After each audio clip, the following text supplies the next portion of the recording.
السلام علیکم۔ آج میں آپ کو ایک ایسا ٹیسٹ بتانے لگا ہوں جو آپ گھر پہ کر سکتے ہیں۔ اس ٹیسٹ کے بعد آپ کو یہ اندازہ ہو جائے گا کہ آپ کے جسم میں اس وقت کیلشیم کی کمی چل رہی ہے یا آپ کا کیلشیم لیول نارمل ہے۔ تو لوگوں میں کیلشیم کی کمی کی کئی وجوہات ہو سکتی ہیں۔ سب سے پہلی اور سب سے اہم وجہ وٹامن ڈی یا جس کو وٹامن ڈی 3 کہتے ہیں اس کی کمی ہے، کیونکہ وٹامن ڈی 3 کیلشیم کو ہمارے جسم میں جذب کراتا ہے۔ وٹامن ڈی اگر جسم کے اندر موجود نہیں ہے تو کیلشیم خون میں گھومتا رہے گا، گردوں کی طرف بڑھے گا، خون کی شریانوں کی طرف بڑھے گا، وہاں پہ جمے گا، مگر جسم کے کام نہیں آ سکے گا، گردوں کو خراب کرے گا، خون کی نالیوں کو خراب کرے گا، نہ دانتوں میں جائے گا نہ ہڈیوں میں داخل ہوگا جو اس کا اصل ٹھکانہ ہے۔ تو کیلشیم کی کمی اس وجہ سے نہیں ہوتی کہ لوگ کیلشیم سپلیمنٹس نہیں لے رہے ہوتے یا کیلشیم رچ غذائیں نہیں لے رہے ہوتے، بلکہ اکثر اوقات یہ وٹامن ڈی کی کمی کی وجہ سے ہو رہا ہوتا ہے۔ تو آپ سوچ رہے ہو کہ میں وٹامن ڈی اور کیلشیم کو کیوں اتنی امپورٹنس دے رہا ہوں۔ دراصل ہمارے معاشرے میں بہت سارے لوگ ہیں جو اصل میں وٹامن ڈی کی کمی کا شکار ہیں، اور اس کی وجہ سے ان کے جسم میں کیلشیم جذب نہیں ہو پا رہا ہوتا اور وہ بڑی بڑی بیماریوں کا علاج کرا رہے ہوتے ہیں، لیکن دراصل بیہائنڈ دا کرٹن چل یہ رہا ہوتا ہے کہ ان کے جسم میں وٹامن ڈی نہیں ہوتا۔ تو میرا مشورہ سب کو یہی ہے کہ اپنا وٹامن ڈی لیول ضرور چیک کرائیں۔ وٹامن ڈی کا مسئلہ پوری دنیا کے لوگوں کو اس وقت درپیش ہے اور سارے لوگ اس سے پریشان ہیں۔ تو جن لوگوں کو کیلشیم کی کمی ہوتی ہے ان کے اندر یہ علامات ہو سکتی ہیں: اینگزائٹی، بے چینی، چڑچڑاپن ان کو ہو سکتا ہے، نیند کا نہ آنا، رات کو کروٹیں بدلتے ہیں، نیند نہیں آتی، پٹھے کمزور ہو جاتے ہیں، بے جان ہو جاتے ہیں، طاقت نہیں ہوتی، نچلی کمر میں درد جو لوور بیک ہے اس میں پین ہوتا ہے، کانسٹیپیشن یا قبض ہو سکتی ہے، ہائی بلڈ پریشر، پالپیٹیشنز دل کی دھڑکن کا بے ربط ہونا، یہ بھی علامات میں ہے۔ اس کے علاوہ ناک سے اگر بار بار خون آتا ہے تو یہ بھی ایک علامت ہو سکتی ہے۔ ناخنوں کا نرم پڑ جانا یہ سب سے اہم علامت ہے۔ اگر آپ کے ناخن بہت پتلے ہو گئے ہیں اور بہت آسانی سے ٹوٹ جاتے ہیں تو یہ اس کی علامت ہو سکتی ہے۔ سن برنز ہو سکتے ہیں، جسم پر بار بار الرجی کا نکلنا یہ بھی شامل ہے، بار بار انفیکشن کا ہونا، بخار آنا۔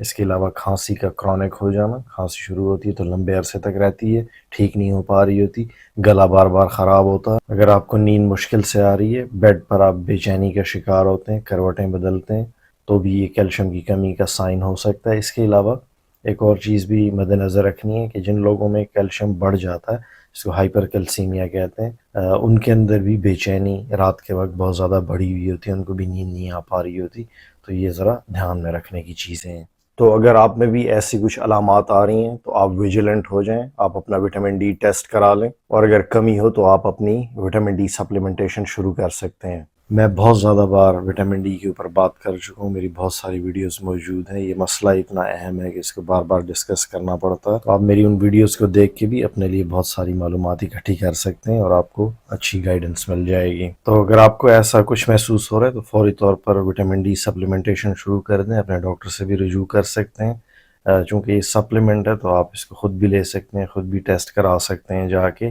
اپنی وٹامن ڈی کی جو ویلیوز ہیں وہ معلوم کر سکتے ہیں۔ تو وٹامن ڈی کو الگ لیں، اس کو کیلشیم کے ساتھ نہیں لینا، کیلشیم سپلیمنٹس کی آپ کو ضرورت نہیں ہے، وٹامن ڈی 3 لیں گے تو وہ کافی ہوگا آپ کے لیے۔ اگر آپ صرف وٹامن ڈی ہی لے لیتے ہیں تو خوراک میں موجود جو آپ کیلشیم لیتے ہیں اس کی خون میں جو ایبزارپشن ہے، جاذبیت ہے، وہ 20 گنا بڑھ جاتی ہے، یعنی آپ 20 گنا زیادہ کیلشیم استعمال میں لے آتے ہیں۔ اگر آپ وٹامن ڈی لے لیں تو آپ کا اس سے بہت زیادہ فائدہ ہو جاتا ہے، اور یوں آپ کے ہڈیوں میں، آپ کے دانتوں میں اور سیل سگنلنگ کے لیے جو کیلشیم استعمال ہوتا ہے وہ آپ کو سفیشینٹلی ملنے لگتا ہے۔ ایک اور چیز جس کا ذکر میں پچھلی ویڈیوز میں کرنا اکثر بھول جاتا تھا وہ ہے میگنیزیم کی کمی۔ اگر کسی کے جسم میں میگنیزیم کی کمی بھی چل رہی ہو تو ان کا کیلشیم بھی ایبزارب نہیں ہو پاتا، ان لوگوں کا کیلشیم بھی ہڈیوں اور دانتوں تک پراپرلی نہیں پہنچ پاتا۔ تو اگر آپ وٹامن ڈی کے ساتھ میگنیزیم بھی لے لیں تو زیادہ فائدہ ہوگا۔ میگنیزیم یاد رہے رات کو لینا ہے، کیونکہ اس کے استعمال سے فوری طور پر آپ کو نیند آنے لگتی ہے، اس کوائٹ سیڈیٹیو،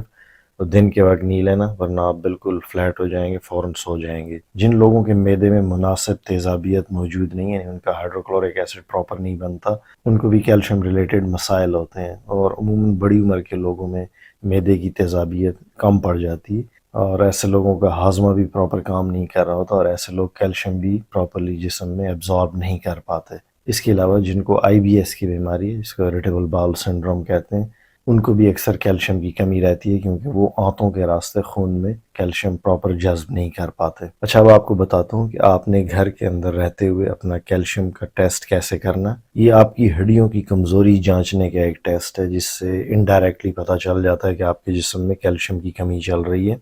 تو اس کے لیے آپ نے کرنا یہ ہے کہ بی پی آپریٹس لینا ہے، اکثر گھروں میں موجود ہوتا ہے۔ اس کی کف کو اپنی پنڈلی کے گرد لپیٹ لینا، پھر آپ نے اسے پمپ کر کے اس کا پریشر بڑھانا ہے جیسے آپ بلڈ پریشر معلوم کرتے وقت کرتے ہیں۔ اب آپ نے نمبرز پہ غور کرنا ہے، جس وقت آپ کو کریمپ یعنی پین محسوس ہو اپنی پنڈلی میں آپ نے وہ نمبر نوٹ کر لینا ہے۔ تو جب میٹر کے اوپر پریشر 200 یا اس سے نیچے ہو اور اس دوران آپ کو کریمپ محسوس ہو تو اس کا مطلب ہے کہ آپ کے اندر کیلشیم کی کمی موجود ہے۔ تو یہ ایک جگاڑو ٹیسٹ ہے جس سے آپ اپنے لیے اندازہ لگا سکتے ہیں کہ اس وقت آپ کا کیلشیم سٹیٹس کیا چل رہا ہے، اور یہ آپ کو ضرور کرنا چاہیے۔ اچھا اگر یہ درد آپ کو 200 سے 220 کے بیچ کی ریڈنگ پہ محسوس ہو تو مطلب ہے کہ کیلشیم ٹھیک ہے، اور اگر یہ درد یہ کریمپ آپ کو 220 سے 240 کے درمیان محسوس ہو تو اس کا مطلب ہے کہ آپ کا کیلشیم لیول بہترین سطح پہ ہے۔ یاد رہے کہ اس سے اوپر کا پریشر آپ نے اپلائی نہیں کرنا کیونکہ ہو سکتا ہے کسی کو